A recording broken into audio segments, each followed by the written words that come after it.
Bonjour à toutes et à tous, bienvenue sur ma chaîne Misogreen. Aujourd'hui on se retrouve pour la vidéo que personnellement je préfère regarder sur YouTube, donc c'est la vidéo des tops et des flops. Voilà, j'ai pas mal de produits du coup à vous présenter en bien et en mal, compte tenu que voilà, je viens juste de commencer ma chaîne, donc forcément j'achète un petit peu plus que d'ordinaire voilà, de produits, que ce soit en skincare ou en make-up. Donc après je sais pas si j'aurai ce genre de vidéo tous les mois ou si ça sera tous les 2 mois, voilà, donc pour ça on verra. Donc vu que là aujourd'hui il y a pas mal de produits, on commence tout de suite, let's go. Donc je commence par la catégorie soins. Donc là je vais être assez rapide parce que c'est des produits que je vous ai présentés dans de précédentes vidéos, pardon. Donc voilà, je vais faire assez vite. Donc tout d'abord l'élixir de pureté de Okoko Cosmétiques. Voilà, celui-ci je l'adore, j'adore l'utiliser, j'adore l'odeur, l'effet sur la peau, il hydrate bien. Là en ce moment j'ai un tout petit peu moins de boutons, je sais pas si c'est ça ou si c'est purement hormonal, donc voilà, celui-ci je l'aime d'amour. Un autre sérum pareil que je vous ai présenté, alors celui-ci c'est principalement pour son odeur, c'est le Sirène de Léa Lani. Que dire, voilà, c'est vraiment une odeur d'agrumes, d'orange, c'est moi personnellement j'adore, pour le matin c'est le top quoi. Et j'aime sa texture huileuse étonnamment, voilà. Donc ensuite le contour des yeux, celui de Eco by Sonia. J'en ai plus beaucoup, mais c'est pas grave, j'aurai d'autres contours des yeux à tester, comme ça je pourrais faire la comparaison. Il hydrate parfaitement, il nourrit le contour de l'œil. Je trouve que j'ai beaucoup moins de... Alors je suis pas trop sujette aux cernes, un petit peu comme tout le monde parce que je lève pas suffisamment. Mais par contre moi c'est surtout des poches et toujours plus sur l'œil gauche que sur l'œil droit. Et je trouve qu'il hydrate très bien et mes anti-cernes tiennent très bien en ce moment, alors que des fois ça crissait, etc., ça migrait. Donc je suis très contente de ce contour des yeux. Ensuite pour les lèvres, tout simplement le contour à lèvres lune de Uro. Vraiment il hydrate très très bien pour franchement un contour des lèvres petit prix, pas un contour des lèvres, qu'est-ce que je dis, un baume pour les lèvres petit prix. Il est vraiment très très efficace. Il est bien gras et il tient sur les lèvres, donc vraiment celui-là j'adore et le jour où il est fini je le rachète direct. Voilà, donc ça c'était pour le côté soin. Là on va passer par un flop, mais alors monumental. C'est le déodorant Respire à la fleur d'oranger. Déodorant naturel Respire. Une nullité absolue, vraiment. Alors, j'ai plutôt un bon nez. J'arrive à sentir la fleur d'oranger en note vraiment de fond. Typiquement, ça sent l'alcool. Voilà, en premier lieu, ça pue l'alcool. Moi, il m'irrite pas, j'ai pas de sensibilité au niveau des aisselles, mais alors, mais d'une inefficacité absolue. Ça ou rien, je me demande même si c'est pas mieux sans déodorant. Je faisais rien, j'étais à la maison tranquille, mais je puais la transpiration. J'avais pas fait de sport, j'avais pas spécialement bougé. Nul, nul, nul. Alors là, celui-là, je le finirai même pas, c'est... non, pas possible. Ensuite, un produit que je vous ai présenté il n'y a pas longtemps et pour moi c'est un flop malheureusement. C'est le primer de chez Safo. Je l'ai testé, ça fait à peu près 10 jours que je le teste pour essayer de le maîtriser, pour essayer de l'apprécier. Mais non, alors en fait le problème c'est qu'il pluche. J'ai essayé avec différentes crèmes hydratantes. Ça pluche quand même. Alors une qui était c'était un baume, donc c'était un petit peu plus hydratant, ça pluchait un petit peu moins, mais ça pluchait quand même.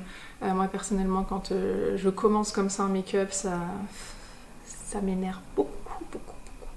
Donc non, j'ai essayé avec différents fonds de teint. Alors c'est vrai que par exemple avec l'huile de thym Kosas, ça pluchait énormément. Avec le Madara, un petit peu moins. Mais bon, ça pluchait quand même. Pour moi, c'est... non, ça c'est pas possible dans un make-up, non. Et en plus, j'avais essayé des moitiés. Alors j'ai testé avec toute la crème, après avec différentes crèmes, différents fonds de teint. en changeant de poudre. J'ai essayé moitié de visage avec le primer, l'autre sans, avec plusieurs fonds de teint différents, plusieurs crèmes. J'ai vraiment fait le test à fond et j'ai pas vu d'effet waouh, déjà sur la tenue du make-up et ni la réduction des pores, etc. Franchement, non, déception. Je le finirai, j'aime pas gâcher un produit à moins de faire une allergie. Je vais le finir, mais je reprendrai pas. Ensuite, j'ai un blop, on va dire. C'est pas que c'est tout simplement, voilà, c'est l'huile de teint Kosas que j'ai en teinte quoi, 5.5. Pourquoi? Alors j'adore son application, étonnamment. Moi j'aime pas trop appliquer au doigt les produits. Si je l'appuie, il faut bien le secouer, il a une bille. J'aime beaucoup le rendu au moment T. Malgré, il a un fini un peu poudré, vraiment très sympa. Le souci, mais en fait pourquoi pour moi c'est un blob, c'est tout simplement je pense que mon type de peau ne correspond pas. J'ai trop d'imperfections en ce moment pour me permettre ce genre de couvrance. Après c'est pas cata, hein, je trichais à mort sur le correcteur, etc. Mais ça manquait un peu de couvrance. Si j'avais un teint nickel, j'adorerais ce produit. Voilà. Donc dommage, je le garde, hein, je vais l'utiliser, hein, c'est pas grave, hein, voilà. Ensuite, un que j'ai utilisé, que je vous ai présenté dernièrement et que j'adore, c'est le fond de teint de chez Madara. Voilà, celui-ci en teinte 4, je crois, il me semble que... c'est pas écrit. Bon, il me semble que c'était la teinte 4 dans mes souvenirs. Oui, Sand. La teinte 40, pardon. La teinte 40. Alors, je l'ai essayé. C'est vrai que d'abord, je préfère plutôt l'application Beauty Blender, moi, de mes fonds de teint. Ça marchait pas. Franchement, ça marchait pas. Donc, j'ai essayé au pinceau. Donc il me semble que c'est le Buffing Brush de chez Real Techniques, assez plat. J'utilise celui-ci, je l'ai essayé au doigt, j'aime pas trop non plus, voilà, j'aime pas en avoir partout. Et ça laissait des traces, c'était pas la meilleure application. Vraiment le top c'est j'en prélève un petit peu sur ma main et je viens le tapoter et après estomper en mouvement circulaire. Pour bien le diffuser, je descends un peu sur le cou et je finis par contre avec, pour bien faire rentrer en tapotant avec mon Beauty Blender humidifié, juste pour éviter là ici au niveau des pores et ici je marque énormément le fond de teint. Donc voilà, énorme coup de cœur pour ce fond de teint. Alors il matifie pas tout, il ne reste pas, disons que je brille au bout d'un moment, je suis obligée de faire une petite retouche, généralement avant d'aller au sport, je sais ça sert à rien comme je vais dégouliner, mais c'est juste histoire de pas trop briller. Voilà, j'aime beaucoup ce fond de teint. Étonnamment, je pensais que la teinte était trop foncée. Ça va à peu près. Je pense qu'il ira un peu mieux au printemps, mais franchement, ça va. Je m'attendais à une catastrophe et finalement, très très bien. Voilà, qu'est-ce que je voulais dire d'autre? Non, je pense que c'était à peu près tout. Voilà, juste de toute manière, moi, juste pour précision, il n'y a aucun fond de teint, même quand j'étais en conventionnel, même des prix là-haut, ne tenait toute la journée sur moi. J'étais obligée de repoudrer à un moment donné. Moi, il migre énormément au menton. Mes imperfections sont rouges, donc au bout d'un moment, ça se voit. Voilà, donc c'est juste histoire de faire une plus belle toile de fond possible, mais aucun fond de teint, moi, n'a réussi de toute manière à tenir pas H24, mais au moins 12 heures d'affilée nickel. Ça marche pas chez moi. Souvent, c'est une grosse demi-journée et c'est tout. Ensuite, en anti-cerne, j'en ai deux à vous présenter, les deux très bien. Donc pour faire suite, c'est le concealer de Madara en teinte 30 Oni, il me semble. J'ai beaucoup aimé cet anti-cerne. C'est pas le plus couvrant, mais il est lumineux, il tient bien en place. Moi je vous dis, j'ai pas énormément de cernes, donc ça suffit. Des fois je suis obligée de faire deux passages, notamment à mon œil gauche, parce que c'est vrai que cette poche est un peu plus à camoufler. Mais vraiment, j'aime bien, il se travaille très facilement. Celui-ci je le travaille au Beauty Blender, éventuellement je tapote un petit peu au doigt à la fin, mais vraiment très satisfaite. Par contre, pas pour un correcteur. Il n'est pas assez couvrant pour ça, pour le correcteur. Donc purement en anti-cerne, il est très bien. Ensuite, j'ai en favori, pareil anti-cerne, et qui celui-ci peut faire correcteur, c'est le Fit Glow. Voilà. Il est très très très très bien. Je pense, j'ai même l'impression qu'il couvre mieux que lorsque j'utilisais le Shape Tape de Tarte, parce que le Shape Tape, lui, il m'asséchait l'œil. Celui-ci, pas du tout, il est assez gras, donc il est en teinte C2.5. Hyper efficace. Le seul truc que j'aime pas, c'est le packaging.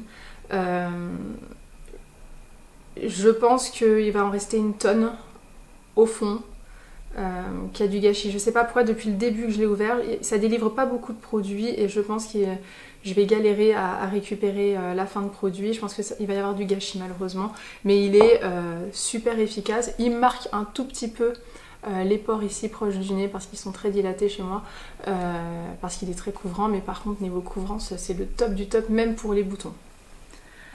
Après, encore un produit que j'aime beaucoup, c'est l'Arnica Concealer de chez Herré Perez que j'ai en teinte Honey. Alors celui-ci, normalement sur le site, il est précisé qu'il peut être utilisé en anti-cerne et en correcteur.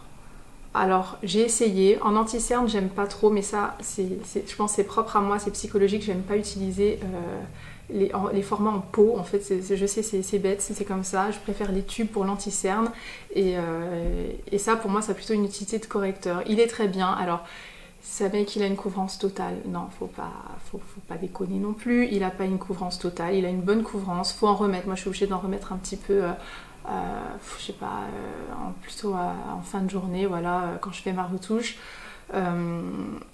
Il est très bien, il s'estompe bien. Alors je le tape, j'en mets partout, là où j'ai des imperfections, des taches. Je blende au Beauty Blender et si des fois ça estompe un peu, forcément je rajoute un peu et puis je tapote vite fait au doigt vraiment sur une zone très rouge et ça marche très très bien. Mais celui-ci du coup en correcteur, pas en anti-cerne. Ensuite, des produits, ce produit j'ai été étonnée de l'apprécier, que je vous ai présenté récemment, c'est le contour, c'est le bronzer stick Vapour en teinte Simmer. Alors j'étais étonnée parce qu'il avait peu de pigmentation dans la dernière vidéo, j'avais vraiment pas l'air emballée. Et il est senti quoi, il dégage du glow, voilà, il y a des paillettes, il y a des petites particules, je pensais pas du tout l'apprécier, je me suis dit voilà, j'ai raté le coup, je m'attendais pas à ça, et en fait je l'applique. Donc j'ai essayé au Beauty Blender, ça ne marche pas. Alors moi j'en applique ici et un tout petit peu au nez pour affiner un petit peu le bout du nez. Au Beauty Blender ça marche pas, ça enlève tout. Alors c'est vrai qu'il est clair, pour le moment il me va, cet été je sais pas trop, mais en tout cas à l'heure actuelle il est vraiment très bien et j'apprécie vraiment l'effet glow, voilà, l'effet glowy pardon qui dégage. Je suis vraiment très surprise parce que d'habitude je me suis dit ça va être une catastrophe sur moi avec ma peau mixte à grasse et tout, ça va être horrible. Et ben franchement très très belle découverte. Alors j'ai essayé, donc pas au doigt parce que j'aime pas, et il faut juste faire attention parce que je trouve qu'il sèche un peu vite. Donc moi ce que je fais c'est je m'en tartine pas plein et ensuite je blende, non je fais ici et j'utilise ce pinceau de chez Charlotte Tilbury, voilà, que j'avais avant, et je viens tapoter, donc plutôt en remontant pour pas trop descendre, tac, ensuite je fais l'autre côté, nanana, et ainsi de suite, pour ne pas qu'il laisse de traces justement, et je le trouve très très très très beau. Et pareil, du coup, grosse surprise, deuxième grosse surprise, c'est le bronzer en poudre, ce coup-ci de chez New Evolution en teinte Portofino. Celui-ci, pareil, je pensais pas du tout l'aimer, je le trouvais très clair, trop orangé, avec trop de nacre dedans. Et ben finalement, je l'adore. Il est beaucoup plus pigmenté en ce moment. En conventionnel, là dernièrement j'utilisais le Marc Jacob, et ben franchement il est bien plus pigmenté. La première fois je me suis fait avoir, j'avais vraiment deux grosses barres, ça faisait pas très joli, bon j'ai rattrapé avec un kabuki, mais vraiment très très beau bronzer. Alors je les ai essayés les deux séparément, que le Vapour, que le New Evolution, à chaque fois j'adorais le résultat. Je préfère quand même les combiner, j'aime bien, en fait tout simplement j'ai des petites zones ici au niveau des joues qui n'ont jamais accroché le maquillage depuis des années. Donc une maquilleuse, ma maquilleuse pour mon mariage, qui était une make-up artiste MAC, m'a dit il faut que tu mettes des textures crème pour bien faire adhérer à la peau et ensuite tu mets des textures poudre. Donc je continue ce qu'elle m'a dit, mais même malgré ça, ça migre. Voilà, vraiment ici j'ai deux trous souvent qui ne prennent pas le maquillage et après ça s'estompe pas mal ici, donc c'est pas très joli. Bon, je repoudre, j'essaie de reflouter un petit peu à la retouche et ça passe, mais c'est vrai que Je sais pas pourquoi, c'est comme ça et c'est très pénible. Mais vraiment, j'adore. Alors juste, j'avais essayé la première fois de l'appliquer avec ce pinceau-là. C'est un duo fibre de chez Real Techniques qui était vieux, que j'utilisais quasiment jamais. Et je m'étais dit, ah bah ça va être diffus pour, voilà, pour bien l'appliquer légèrement. Et ben en fait, ça allait pas du tout, ça faisait des traces de poils. Et j'ai pris du coup mon pinceau, désolé il est sale, mon Marc Jacob qui est beaucoup plus dense et vraiment bien arrondi. Et bien celui-ci nickel pour l'appliquer, pour bien le blender, etc. Il est impeccable et vraiment je raffole de ces deux bronzers et je suis vraiment la première surprise parce que je m'attendais vraiment à les détester. Voilà, donc ça c'était pour les bronzers. Ensuite j'ai 3 poudres à vous présenter. Alors, j'avais commandé la poudre Flawless Matte de Lily Lolo. Et celle-ci c'est un gros flop. Heureusement elle est pas chère. Alors le packaging c'est bien parce que c'est un petit truc qu'on tourne, on verse dans le capuchon et on permet de se l'appliquer. Ça promet matité, floutage des pores, etc. C'est une horreur. Sur moi mais c'est horrible. Ça marque les pores. Elle fait un peu blanche. Elle marque toutes les zones de sécheresse. Vraiment, elle se voit. C'est vraiment pas joli quoi. Donc, alors sur le site, il est vraiment expliqué qu'on peut l'appliquer en option à la fin de sa routine avec un fond de teint minéral.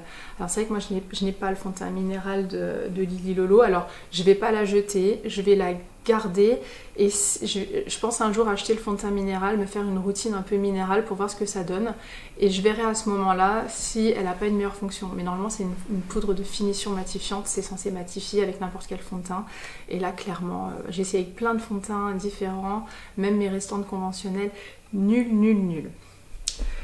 Du coup, mon corner B m'avait conseillé d'utiliser la Manasi 7, voilà celle-ci, donc c'est la Silk Finish Powder semi-mat, la transparente, il y en a une irisée, celle-ci c'est la transparente mat.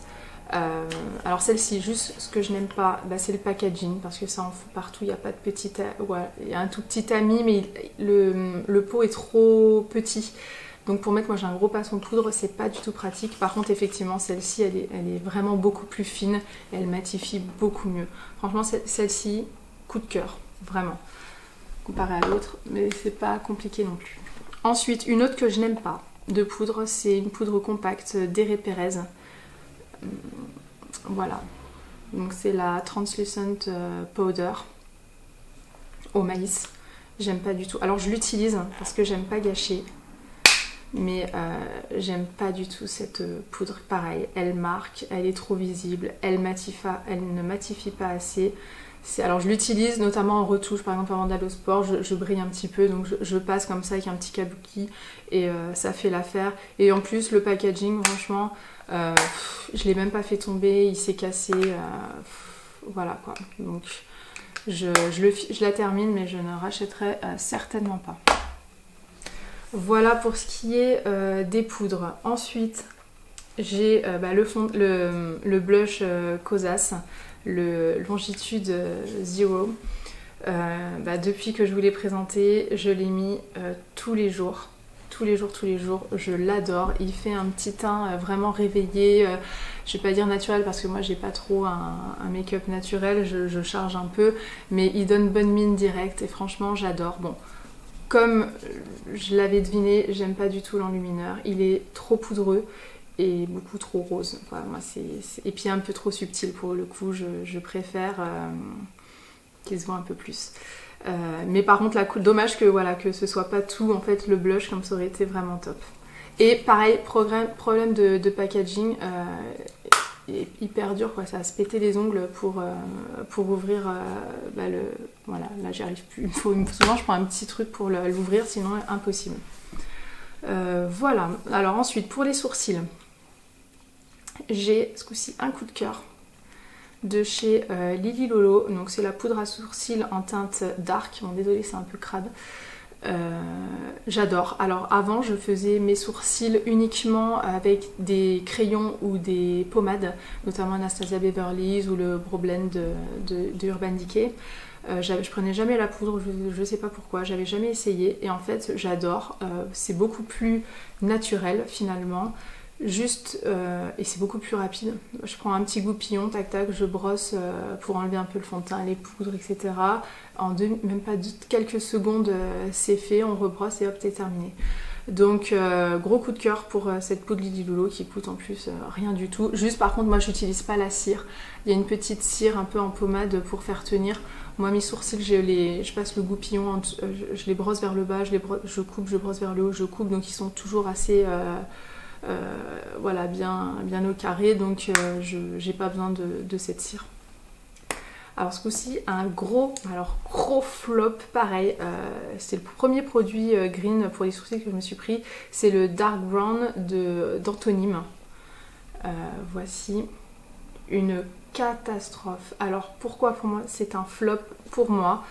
Alors à la base on le reçoit, il est bien taillé, donc normalement il y a un taille crayon, moi je l'ai fait tomber dans les toilettes, donc voilà, il est jeté. Donc au début, alors on a été coupé, je ne sais pas pourquoi, donc j'en reviens du coup au crayon Anthonyme, pour moi qui est un flop, pour moi, donc c'est en teinte dark brown. Tout simplement, donc voilà, je disais la mine elle est trop épaisse une fois qu'on a fini une fois qu'on l'a taillé pour la première fois, ça taille pas assez pointu et je trouve le crayon beaucoup trop gras. C'est-à-dire quand on l'applique, franchement voilà, je sais faire mes sourcils depuis des années, donc ce qui est bien c'est le double embout, le fait qu'il y ait le goupillon, mais ça diffuse pas bien en fait, c'est trop grossier, et quand on le brosse, c'est ça le pire, c'est que je brosse et ça me met du crayon, mais genre là, tellement qu'il est gras en fait, il adhère pas assez et là faut tout refaire. Alors moi c'est vrai que souvent je commence mon teint, ensuite je fais mes sourcils, je fais mes yeux et ensuite je finis mon teint et après les lèvres. Là fallait tout reprendre le teint, donc pas possible pour moi, gros flop. Et là malheureusement celui-là, autant j'aime pas gâcher, mais là je vois pas vraiment comment je vais pouvoir l'utiliser. Ensuite, toujours au niveau des yeux, un gros favori. Franchement, ça a été mon premier mascara green. J'avais peur d'être hyper déçue. J'avais lu des commentaires comme quoi ça donnait pas de volume, ça donnait pas de longueur. Voilà, que c'était vraiment pas terrible. Et c'est le Big Lash de Lily Lolo. Et vraiment, celui-ci, je l'adore. J'aime la brosse. J'aime... voilà, bon, c'est pas celui que je porte aujourd'hui, mais il fait des cils bien noirs, bien définis. Franchement, il ouvre vachement le regard. Ça me change rien du tout par rapport à mes anciens mascaras conventionnels. Moi, j'aimais beaucoup le By Terry là, avec la brosse qui twist, ou le curler de Yves Saint Laurent. Il me faisait des cils comme ça, et celui-ci me fait des cils pareil. Voilà, comme je vous disais, le seul truc, c'est les petites miettes au bout d'un petit moment, mais bon, c'est pas catastrophique. J'ai un flop dans les mascaras, juste j'ai oublié, je l'ai jeté, j'ai oublié de le garder, même pour mes produits terminés. C'était le mascara Herré Perez, et ouais, encore un produit flop d'Herré Perez. C'était le mascara à l'amande. Et c'est vraiment dommage parce que dans mes souvenirs, il me faisait des cils encore plus beaux que le Lily Lolo. Mais le produit était un petit peu plus humide. Et en fait, je me maquillais et le midi, je passais aux toilettes, je me voyais dans le miroir et en fait, j'avais des marques de mascara tout là. Il coulait sous le dessous de l'œil. C'était vraiment pas beau quoi. En plus, je pouvais même pas frotter, j'avais pas grand chose. Et il me le faisait tous les jours. Bon, je l'ai fini, mais à chaque fois, ben voilà, j'avais une grosse marque. Alors plus à mon œil droit, mais non, c'était pas beau. C'est dommage parce que vraiment, il faisait une très belle définition des cils. Il était peut-être même plus noir que le Lily Lolo. Dommage pour ça. Donc j'ai pas essayé celui à l'avocat, du coup j'ai un petit peu... voilà, vu que j'étais un peu déçue de celui à l'amande. Bon après, il coûtait pas très cher, il m'a duré longtemps. Mais c'est vraiment dommage quand vraiment il faisait des très beaux cils. Voilà. Ensuite, eh ben, ça fait pas longtemps, ça fait qu'une semaine que je l'ai. Et alors, gros coup de cœur. C'est le rouge à lèvres Rococo de Ilia. J'adore, c'est mon premier, je l'ai mis, depuis que je l'ai reçu, je ne mets que lui. Alors moi sur les rouges à lèvres, j'attends pas une tenue de folie parce que voilà, dans mon travail, je suis en contact avec des gens, je parle beaucoup. Je mange aussi, je suis toujours là en train de me manger un peu les peaux au niveau des ongles, je sais c'est pas bien, mais du coup forcément ils tiennent pas longtemps moi, mes rouges à lèvres, même les liquid mat là que j'avais et que finalement j'aime pas trop le rendu, je préfère un rouge à lèvres qui, en fait ce que j'aime c'est l'application, que l'application se passe bien, soit confortable, que le rouge à lèvres soit confortable après par la suite, que ça marque pas toutes les stries des lèvres gercées etc, et puis que tout simplement la couleur me plaise. Voilà, après la tenue, je préfère m'en remettre plutôt que d'avoir un rouge à lèvres long de tenue mat qui a un fini dégueu, parce que combien de fois, des fois on va au resto avec mes anciens rouges à lèvres conventionnels, les liquid mat rouges hein, souvent évidemment, on va au resto puis quand je rentre le soir pour me démaquiller, j'ai tout le contour là comme ça, c'est juste atroce et je dis à mon mari mais tu m'as laissé comme ça, pourquoi tu m'as pas dit que c'était atroce quoi. J'aurais remis du baume et puis ça aurait un peu homogénéisé un peu la chose, mais je préfère vraiment un rouge à lèvres qui tienne finalement pas très longtemps mais qui soit beau tout simplement. Donc vraiment le Rococo, c'est celui que j'ai sur les lèvres. Alors j'ai l'impression qu'à la caméra il ressort pas tout à fait, d'ailleurs comme je vois depuis le début de mes vidéos, les couleurs sont pas exactement, représentent pas trop la réalité, je sais pas trop comment régler encore, donc bon. Il est vraiment pour moi un tout petit peu plus soutenu que la couleur de mes lèvres, un peu vieux rose avec une petite touche d'acajou mais très légère dedans. J'adore cette couleur, vraiment top top top. Ensuite j'ai un blop on va dire, c'est la gamme Green Flash de Manucuriste. Alors moi les ongles et moi c'est comme les cheveux, on n'est pas trop copains, je suis mais nulle pour faire les manucures.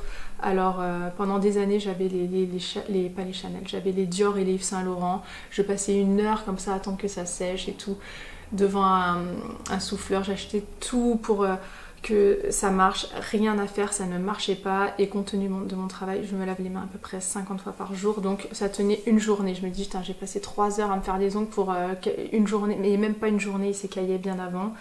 Donc pendant longtemps je suis allée me faire les ongles en institut du semi-permanent. Donc voilà, on m'a dit que c'était très mauvais, donc j'ai stoppé. Je le garde juste sur les pieds parce que j'y vais beaucoup moins longtemps, quoi, 2 fois par an. Donc aux pieds c'est du semi-permanent conventionnel, mais aux mains du coup j'ai acheté la gamme Green Flash. Au tout début c'était mais catastrophique, j'avais pas acheté la lampe encore, je le faisais en institut, ça marchait pas. J'ai acheté la lampe, j'ai essayé, ça s'écaillait, c'était moche. J'avais même mis des avis négatifs sur leur page, etc. Genre dit non, ça s'effrite, c'est vraiment pas convaincant, etc. Et là en fait, pourtant je respectais bien les temps de pause et tout et tout. Et en fait là je l'ai repris 2-3 fois et ça marche, ça ne s'écaille plus. Alors je ne sais pas pourquoi, je pense que la seule chose que j'ai changé c'est de vraiment faire une couche très très fine de la base. Et j'augmente un petit peu le temps de séchage, de 30 secondes à peu près à chaque étape. Et là ça fonctionne. Pourquoi c'est un bloc? Parce que là, vous voyez, là j'ai mis la teinte Old Nude. Là c'est bien lisse comme j'aime et tout, il n'y a pas de souci. C'est juste, voilà, vu que je me lave beaucoup les mains, ça s'enlève en 2 jours, alors que normalement ça doit durer 7-10 jours. Bon après moi voilà, c'est compte tenu de mon travail, j'ai pas le choix. Je pense qu'une personne qui n'a pas besoin de faire ça, ça tient plus longtemps, mais moi effectivement ça dure que 2 jours, donc passer 1 heure à faire les lampes pour 2 jours, bon, bof. Après je pense que je vais en racheter. Moi en couleur, bah, j'ai la teinte donc Old Rose et Poppy Red. Voilà, donc je pensais en acheter d'autres, mais voilà, ça sera vraiment que de temps en temps. Je pense que ça sera juste pour faire des vidéos pour que ce soit pas trop moche, et c'est tout le reste du temps je mets pas de vernis. J'ai essayé les Be Kind, mais c'est comme les autres conventionnels, ça sèche pas, ça fait des marques, c'est pas beau. Donc après je suis pas très douée, donc forcément ça n'aide pas. Voilà, ensuite ça n'a rien à voir avec le green, c'est un parfum que j'ai en échantillon, c'est le Portrait of Lady, voilà, pour Frédéric Malle, que j'ai acheté en échantillon. Oui, j'ai payé 20 € pour 3 échantillons de parfum, effectivement. Donc oui, ça n'a rien à voir avec le green, mais je suis de plus en plus attirée par les parfums de niche. pour ne plus avoir en fait une odeur comme tout le monde, les parfums qu'on trouve à Sephora. Pour le moment, les parfums clean, green me tentent absolument pas. Donc de toute façon, comme je dis, je suis nouvelle, je suis pas du tout une extrémiste. Je me suis mis des saletés sur moi pendant des années, donc je vais pas d'un coup dire ah non, c'est pas bien, etc. Donc ouais, le Portrait of Lady que j'adore. Donc en note de tête, c'est la rose. Moi, je la sens pas. En note de cœur, il y a du cassis, de la framboise et du clou de girofle. Moi, je vais plutôt sentir le clou de girofle. Et en note de fond, bah, c'est du patchouli, du bois de santal et de l'encens. Moi, je vais plutôt sentir voilà, les notes un peu plus boisées, le santal, etc.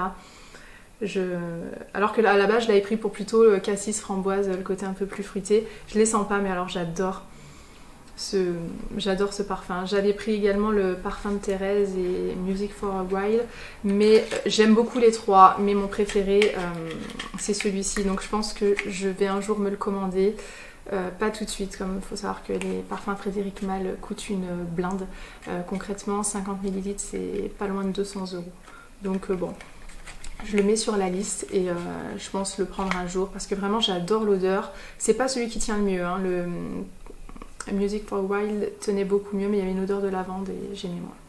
Voilà, pour finir cette vidéo déjà assez longue, on va passer juste un petit avis sur les échantillons que j'avais reçus à ma dernière commande. Donc c'était principalement des masques et un baume. Donc j'avais le masque Lil Fox, le Cléopatra de Lil Fox. Alors comme je m'en doutais, c'était en poudre et je suis pas très fan, j'aime pas mettre machin, est-ce que j'ai mis assez d'eau, est-ce que j'ai pas mis assez d'eau, j'avais assez pour faire tout le visage, hein, et pourtant le rendu à la fin quand je l'ai rincé, ma peau était top, c'est vrai qu'elle était top, les pores bien resserrés, bien nettoyés, franchement impeccable. Mais j'aime pas, en plus il faut, vu qu'il y a de l'argile, il faut toujours se réhydrater, se repchiter de l'eau sur le visage, je trouve ça chiant, donc bon. Je verrai, pour moi ouais, c'est un bloc parce que l'effet était waouh, mais par contre c'est plus l'application et tout que j'ai pas apprécié du tout. Ensuite il y avait le masque hydratant de Chaud, chez Chaud Nature, ça ou rien, franchement ça ne changeait pas. J'aimais pas trop l'odeur, un peu trop herbacée à mon goût. Je suis encore un peu une gamine, hein. Je pense que j'aime les odeurs un peu plus sucrées, fruitées, etc., acidulées, un peu plus gourmandes. Je suis pas encore, je pense, mature, même si les goûts, voilà, les senteurs, les goûts, les couleurs, etc., c'est différent pour chaque personne, mais je suis pas encore attirée par ce genre d'odeur. Et l'effet sur la peau, surtout, en dépit de l'odeur, bah pas... ça m'a rien changé, donc pour moi voilà, c'est au moins ça sera un produit, je suis contente de l'avoir eu en échantillon, je ne l'achèterai pas. Et ensuite j'ai eu le masque floral hydratant de Tata Harper. Alors pareil, l'odeur au début, bon elle est très fleurie, hein, voilà, masque hydratant floral, mais plus on le laisse poser et plus je trouve l'odeur est entêtante et ça m'a dérangée.